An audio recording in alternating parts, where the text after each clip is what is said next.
«Привет, Арми». Это было видно по его глазам. Чонгук что-то сдерживал в тот вечер. Но после окончания прямого эфира, когда камеры были выключены и в комнате осталось лишь несколько человек, он наконец заговорил. Его голос дрожал. И то, что он сказал о Тэхьоне, заставило всех замолчать. Даже сотрудники не смогли сдержать слез. Никто не ожидал, что Чонгук так раскроется. И когда вы услышите его слова, вы поймете, почему фанаты по всему миру плачут прямо сейчас. Когда прямой эфир закончился, комната все еще была наполнена знакомой после шоу энергией, смехом, тихой болтовней и мягким гудением музыки на заднем фоне.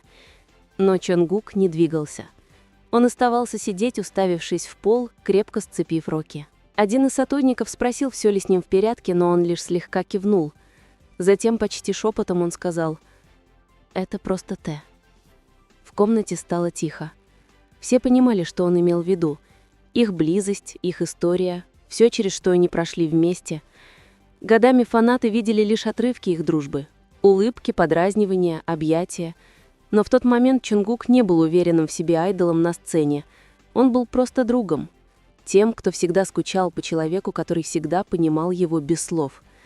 Он сделал глубокий вдох и продолжил.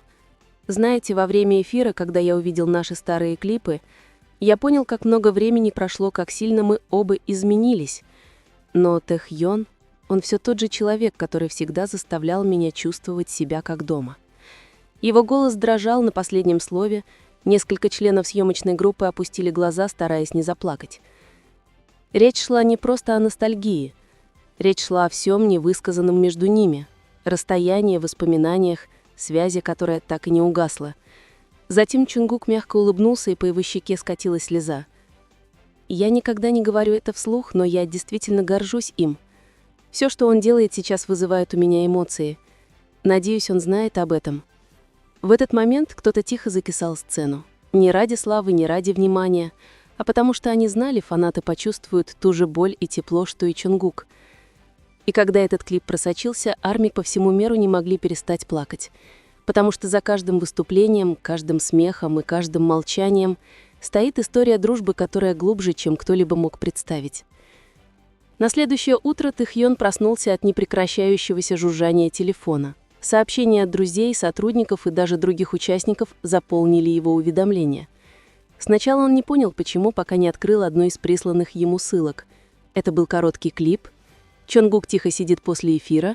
Его голос дрожит, когда он произносит имя Тэхьона. Тэхьон замер. Он внимательно слушал каждое слово Чонгука. Он все тот же человек, который всегда заставлял меня чувствовать себя как дома. Эти слова задели его сильнее, чем он ожидал. Несколько секунд он не мог пошевелиться. Затем, сам того не осознавая, он улыбнулся. Той мягкой, горьковато-сладкой улыбкой, которую он показывал только тогда, когда что-то по-настоящему трогало его сердце. «Он все еще помнит», – прошептал он себе. Позже, тот день, во время частного расписания, кто-то спросил его, видел ли он видео.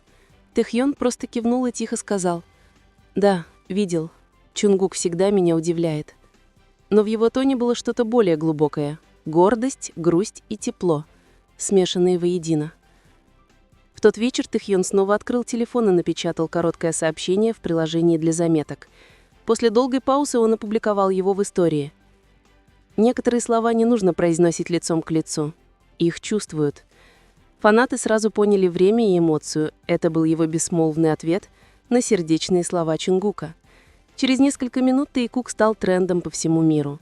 Армии делились старыми клипами их смеха, объятий и тех тихих взглядов, которые никогда не требовали объяснений.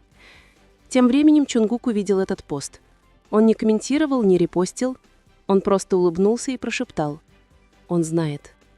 Потому что после всех этих лет их дружба выросла за пределы слов. Это было то, что жило в каждом взгляде, в каждой песне, в каждом моменте, проведенном вместе, на сцене и вне ее. И в ту ночь, когда они оба вели прямые эфиры по отдельности, фанаты заметили нечто странное. На них обоих был один и тот же браслет. Тот, который они делили много лет назад. Маленькая деталь, но для армии она говорила обо всем. Позже на этой неделе Чонгук снова вышел в прямой эфир. Это не было запланировано. Никаких причудливых декоров, никакой музыки на заднем фоне. Просто он сидит на диване в тускло освещенной комнате.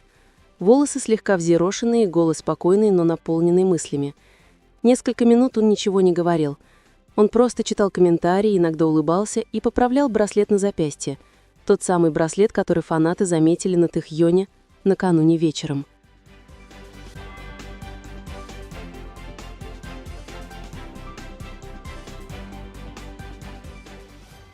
Затем кто-то спросил в чате: «Чунгук, это тот же браслет, что носил Тэ?» Он сделал паузу. Его улыбка сменилась чем-то более мягким, почти ностальгическим. Затем он медленно кивнул. «Да», — тихо сказал он, — «это тот же самый». Он посмотрел на него, проведя большим пальцем по маленькой подвеске. «Мы купили их очень давно. Сначала это была своего рода шутка. Тэ сказал, что мы должны носить что-то, что напоминает нам, что мы застряют друг с другом навсегда». Он усмехнулся, слегка покачав головой. «Но вы его знаете. Когда он говорит такие вещи, они почему-то прилипают». Чат наполнился сердечками, плачущими смайликами и сообщениями вроде «Ты кук навсегда». Но Чунгук больше их не читал. Выражение его лица снова изменилось, стало более глубоким, похоже на старое. Когда стало много дел, или когда мы какое-то время мало общались, я смотрел на этот браслет и думал обо всем, что нам пришлось пережить. Мы ссорились, мы смеялись, мы выросли вместе. Я не думаю, что люди действительно понимают, как много значит для меня эти годы. Он посмотрел прямо в камеру, глаза блестели в мягком свете. Иногда мы не произносим вещей вслух, потому что просто знаем. Не нужно говорить «я скучаю» тому, кто это уже чувствует. На мгновение он снова замолк. Воздух в комнате стал тяжелым, почти священным. Затем он добавил почти шепотом: «Тэхион — один из тех людей, которые сделали меня тем, кем я есть. Я всегда буду благодарен ему за это». Он слабо улыбнулся, вытерев уголок глаза, прежде чем рассмеяться, чтобы разрядить обстановку. «В общем, вы снова застали меня слишком эмоциональным», — пошутил он. Но армии знали, за этим игривым тоном скрывалась история двух друзей, двух братьев, чья связь выходила далеко за рамки музыки или славы. И вскоре после окончания прямого эфира Тэ снова что-то опубликовал. Фотографию того же браслета, лежащего на его пианино. Подпись: «Некоторые воспоминания никогда не угасают, они просто становятся мелодиями».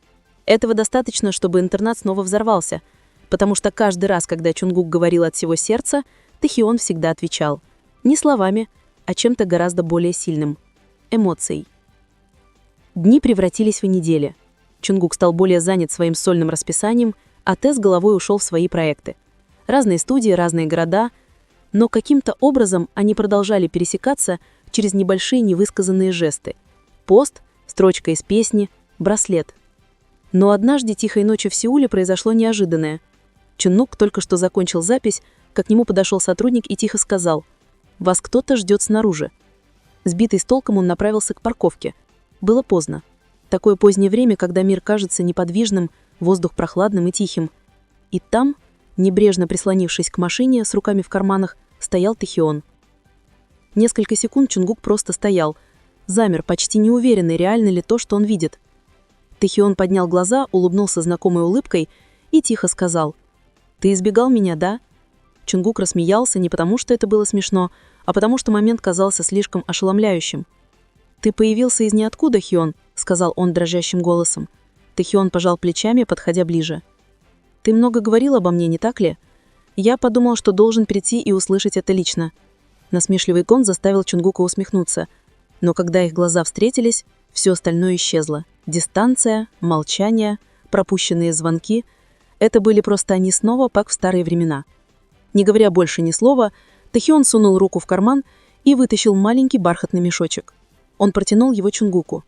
Внутри был простой брелок, серебряный, в форме микрофона с выгравированным словом «Дом».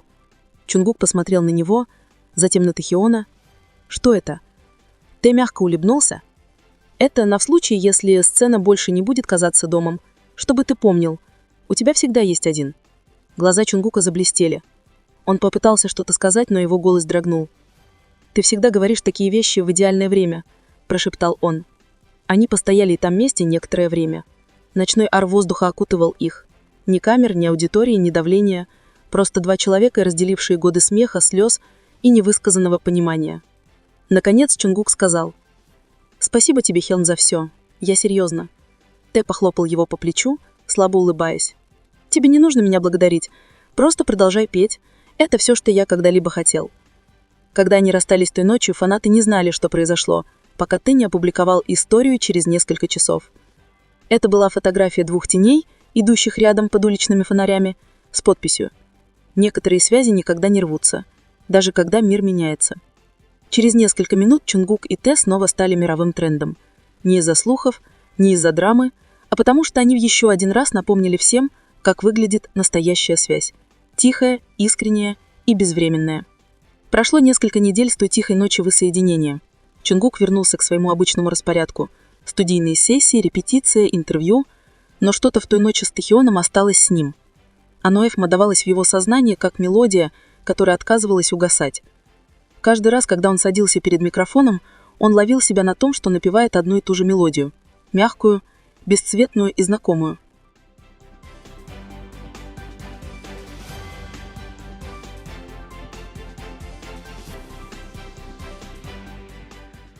Однажды ночью, один в студии, он наконец прошептал: «Это для него». Он начал писать. Не как Чонгук-артист, а как Чонгук-друг. Человек, который смеялся, плакал и рос рядом с Тэ. Слова текли без усилий. О ночных разговорах, молчаливом понимании, общих мечтах и том слове, которое дал ему Тэхион — дом. Припев пришел к нему почти инстинктивно. Даже когда гаснет свет, я все равно слышу твой голос. Ты — песня, которую мне не пришлось писать, но которую я всегда чувствовал внутри. Он записал демо с первого дубля. Его голос дрожал временами не от усталости, а от эмоций. Вы могли почувствовать искренность в каждой строчке. Это было не просто песня. Это было признание, которое мог полностью понять только Тэ. На следующее утро Чонгук отправил Тэхиону короткое сообщение. «Хён, я хочу, чтобы ты кое-что услышал». Тэхион кэтил простым смайликом-сердечком. «Я уже в пути». Когда он пришел, в студии было тихо, за исключением слабого звука голоса Чонгука, доносящегося из колонок. Тэхион стоял, слушая с закрытыми глазами, совершенно неподвижно. Слова задевали его одно за другим, и к финальному припеву он улыбался, слезы молча текли по его лицу. Когда песня закончилась, он повернулся к Чонгуку и тихо сказал: «Тебе не нужно было ничего говорить. Эта песня говорит обо всем». Чонгук опустил глаза. Его голос был едва слышен. «Это то, что я чувствую. Всегда чувствовал». Тэхион кивнул. «Тогда давай закончим ее вместе». И они так и сделали. На следующей неделе они вдвоем вернулись в студию, смеясь между дублями, подразнивая друг друга и смешивая свои голоса, как в старые времена. Гармония была легкой, естественной, как будто их сердца уже знали ритм. Когда финальная версия была готова, они назвали ее «Снова дома» — «Home Again». Никаких пресс-релизов, никакого промоушена, просто тихая полуночная загрузка с единственной подписью: «Для тех, кто никогда не уходил». В считанные минуты песня разлетелась по всему миру. Фанаты плакали, делясь клипами и переводами, понимая, что это больше, чем музыка. Это было послание, воспоминание, обещание. И в финальном кадре музыкального видео была крошечная, легко пропускаемая деталь. 2 браслета, висящие рядом на пианино. Потому что некоторым историям не нужен конец. Они просто продолжают тихо и бесконечно звучать, как песня, предназначенная только для 2 понимающих сердец. Когда песня «Снова дома» вышла, армии не просто слушали, они чувствовали ее. В течение нескольких часов песня стала мировым трендом. Но внимание всех привлекла не только мелодия или эмоции в голосах Чонгука и Тэхиона. Это был скрытый смысл, вплетенный в каждую строку. Фанаты начали внимательно анализировать строки, и то, что они обнаружили, заставило всех плакать. Один фанат написал в Твиттере: Строка «Даже когда мы идем разными дорогами, небо над нами остается тем же самым». Это буквально о том, как они идут по жизни после перерыва BTS. Независимо от того, где они находятся, они все равно разделяют одно и то же небо. Другой заметил более глубокий пласт. Когда Чунгук поет «Даже когда рампа гаснет, твой смех остается». Это о том, как Тэхион раньше смешил его за кулисами во время туров. Это о том, что знают только они. Хэштег «Home Again Decoded» начал набирать популярность. Миллионы фанатов делились интерпретациями и теориями. Некоторые указывали, что фортепианная мелодия на заднем плане была в той же тональности, в которой Тэхион часто играл во время своих соло-эфиров. Другие заметили, что цветовая палитра видео сутнельно соответствовала теплым золотым оттенкам, часто встречающимся на фотографиях Т. Но что действительно взволновало всех, это финальный куплет спетый, тихо, почти шепотом.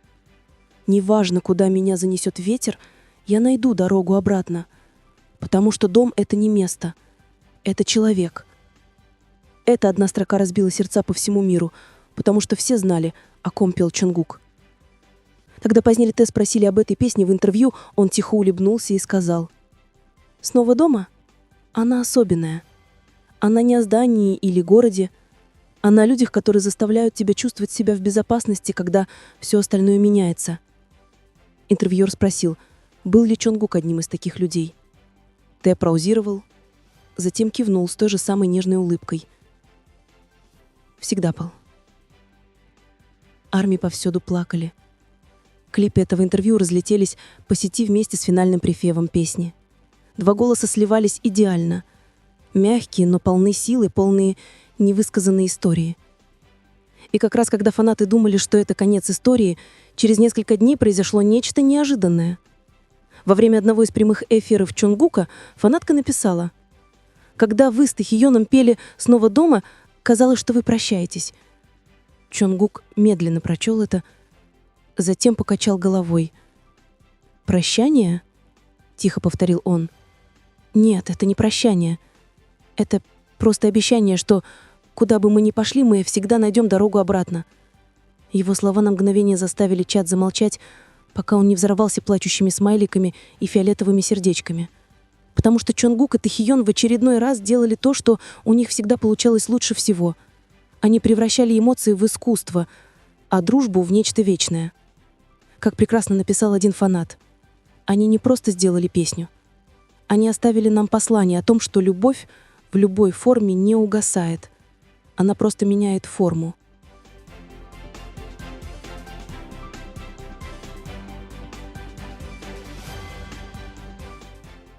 Прошли месяцы с момента выхода «Снова дома», но ее эхо все еще раздавалось повсюду. В плейлистах, фанатских видео и в сердцах. Это была уже не просто песня, она стала историей, которую каждый армий мог почувствовать глубоко внутри. Затем однажды утром тишину нарушило одно объявление. Воссоединение BTS только один вечер. Интернет взорвался. Фанаты не могли поверить. После столь долгого времени все семеро снова выйдут на одну сцену вместе.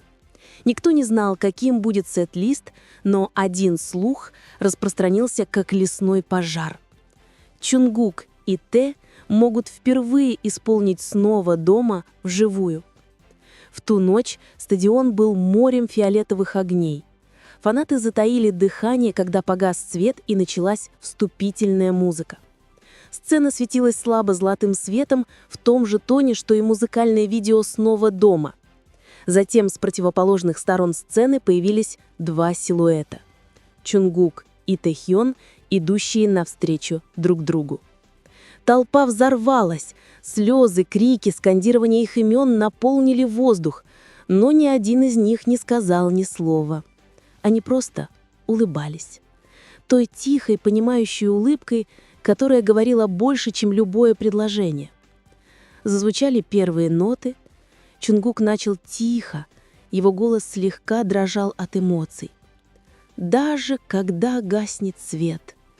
А затем присоединился Т, его глубокий теплый тон идеально слился, создавая ту безошибочную гармонию, которую могли создать только они вдвоем.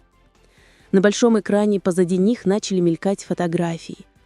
Старые клипы времен их стажировки, Закулисные моменты, глупые улыбки, долгие объятия, браслет, брелок — все мельчайшие детали, которые построили их историю. На середине песни Чунгук слегка повернулся к Тэхиону во время строки «Дом — это не место, это человек». Их глаза встретились. На долю секунды мир, казалось, остановился. Были видны слезы, наворачивающиеся на глаза, не только у них двоих, но и у участников, наблюдающих из-за кулис. Намжон опустил взгляд, гордо улыбаясь. Чимин вытер слезу. Даже Йонги, тихий, как всегда, медленно хлопал в ладоши со слабой улыбкой.